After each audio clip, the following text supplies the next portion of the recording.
Have you ever felt an inexplicable pull towards someone?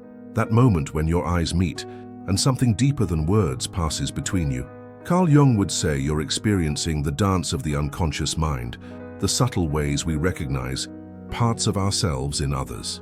In today's world of fleeting connections and digital relationships, we've forgotten how to truly see each other. The average American spends over 7 hours daily on screens, yet many report feeling more disconnected than ever.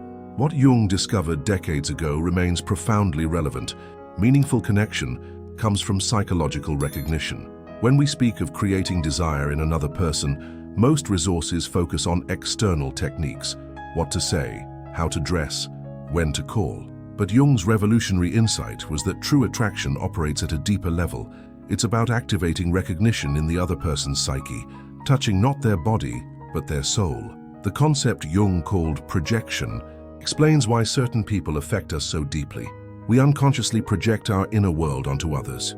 That man who can't stop thinking about you, he's experiencing the projection of his anima, his inner feminine archetype, onto your being. You've awakened something that was already within him. Consider how this played out for Michael, a 35-year-old architect from Seattle. "I couldn't understand why I couldn't get Ashley out of my mind after our first meeting," he explained. "It wasn't just physical attraction. Something about her presence made me feel more complete." What Michael experienced was psychological recognition. Ashley embodied qualities his unconscious mind had been seeking to integrate. The first step toward creating lasting desire is understanding this process. When you engage with someone from a place of authentic psychological awareness, you activate what Jung called the constellation of archetypes. You become not just another person they've met, but a key that unlocks rooms within themselves they've longed to explore. This isn't manipulation, it's the opposite. It's creating space for genuine connection by understanding the universal psychological patterns that govern human attraction. Jung discovered that when we resonate with someone's inner world, their dreams, fears, aspirations, we create a psychological imprint far more powerful than any physical technique.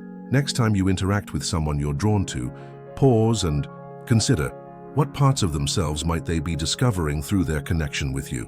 Are you helping them see themselves more clearly, more completely? That's where lasting attraction begins. In the mirror we hold up to each other's souls. What creates lasting desire between two people? According to Jung, it lies in the willingness to engage with what he called the shadow, those hidden, disowned parts of ourselves that we rarely show to the world. When someone helps us safely encounter these aspects of our psyche, they become irreplaceable in our emotional landscape. The shadow contains everything we've been taught to suppress: our primal instincts, forbidden desires, unacknowledged traits.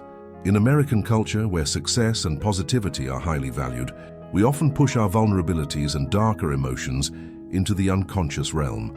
Men especially are conditioned to hide their sensitivity, their need for emotional connection, their fears of inadequacy. This creates what Jung called a psychological split, a disconnection from essential parts of themselves. This is where the profound opportunity for connection emerges. When you create a space where someone can integrate these disowned aspects of themselves, you become a catalyst for their wholeness. This isn't about exploitation, it's about facilitating genuine psychological healing through relationship. Consider the experience of James, a corporate executive in Chicago. "All my life I maintained this image of unwavering strength," he shared. "Then I met Eliza, who somehow made it safe for me to acknowledge my uncertainties, even my fears. I found myself thinking about her constantly, not because she flattered my ego, but because around her I could finally be whole." What James experienced wasn't simple attraction, it was psychological integration, the process Jung called individuation, facilitated through relationship. The key psychological principle at work here is what Jung termed holding the tension of opposites. In any meaningful connection, there exists a dynamic interplay between revelation and mystery, between familiar comfort and growth-inducing challenge. When you can hold this tension, being both a sanctuary for someone's vulnerability and a mirror reflecting their potential, you create a psychological space they will naturally gravitate toward. This requires developing your own psychological depth. The shallow tactics commonly marketed as attraction techniques only engage the persona, the social mask we wear. Jung would argue that true lasting desire emerges when we connect at the level of the soul, where our authentic selves reside beneath social conditioning. Research in contemporary psychology supports this Jungian view. Studies show that emotional intimacy and self-disclosure create stronger bonds than physical attraction alone. The phenomenon known as emotional contagion, where we unconsciously absorb and respond to others' emotional states, explains why being around someone who facilitates our psychological integration feels so compelling. We experience a sense of expansion, of becoming more fully ourselves. To apply this understanding, start by developing what Jung called active imagination, the ability to engage with symbolic thinking. Listen for the metaphors and themes in someone's speech. What dreams do they mention? What patterns appear in their stories? These reveal the archetypal energies seeking expression in their lives. When someone tells you about a challenge they're facing, resist the urge to offer immediate solutions. Instead, create space for them to explore the meaning of their experience. Questions like, "What does this situation remind you of?" Or, "If this challenge had a message for you, what might it be saying?" Invite them into deeper self-awareness. This is psychological holding, demonstrating that you can accompany them into the more complex territories of their inner landscape. The paradox Jung identified is that we most desire those who help us become more authentically ourselves. Unlike manipulation techniques that play on insecurity, this approach facilitates genuine psychological growth. You become associated with the rewarding experience of self-discovery and integration. Remember Thomas, a teacher from Portland, who described his connection with Ashley. Conversations with her were like finally finding the missing pieces of a puzzle I'd been working on my whole life. She didn't just accept me, she seemed to understand parts of me I was only beginning to recognize in myself. This recognition, being truly seen beyond the persona, creates what Jung called psychological magnetism, a force far more enduring than physical attraction alone. This dance with the shadow requires courage. It means creating enough safety for vulnerability while maintaining enough challenge for growth. It means recognizing the archetypal energies at play in your interactions when you're engaging someone's inner warrior, healer, explorer, or sage. Each archetype, when acknowledged and respected, opens different chambers of the psyche.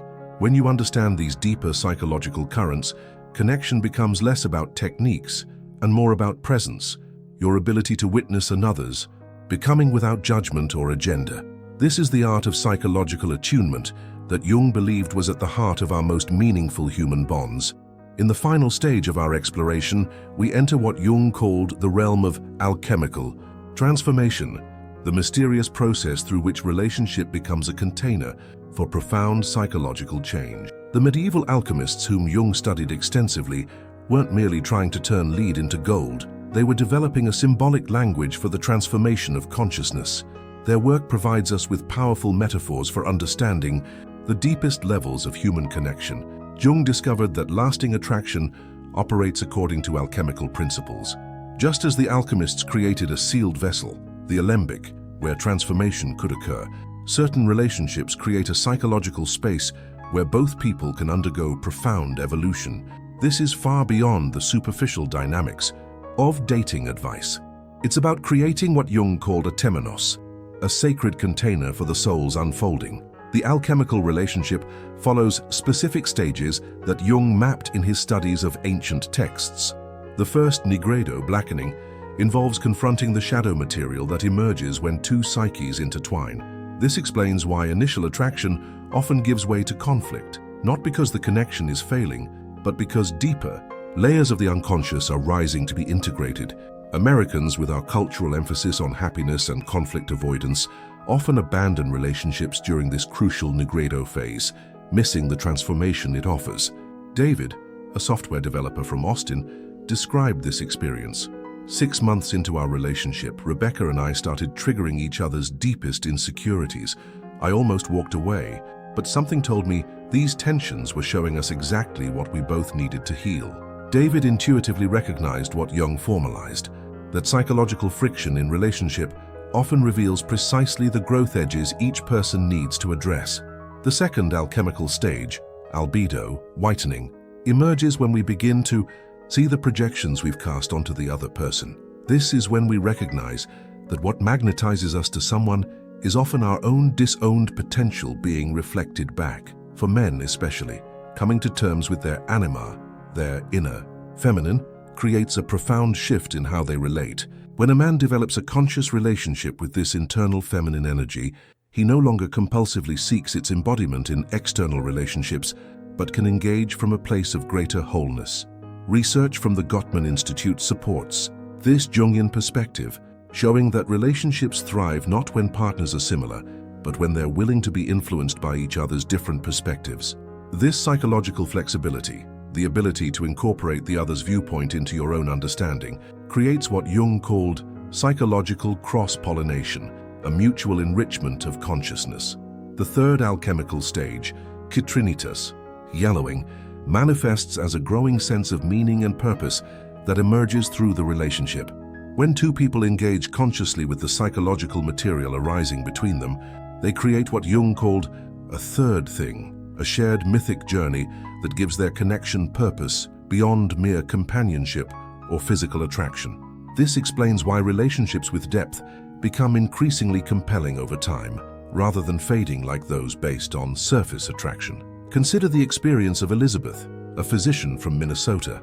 After 3 years together, Michael and I realized we were both changing in ways neither of us could have accomplished alone. Our relationship had become a kind of laboratory for becoming more authentic versions of ourselves.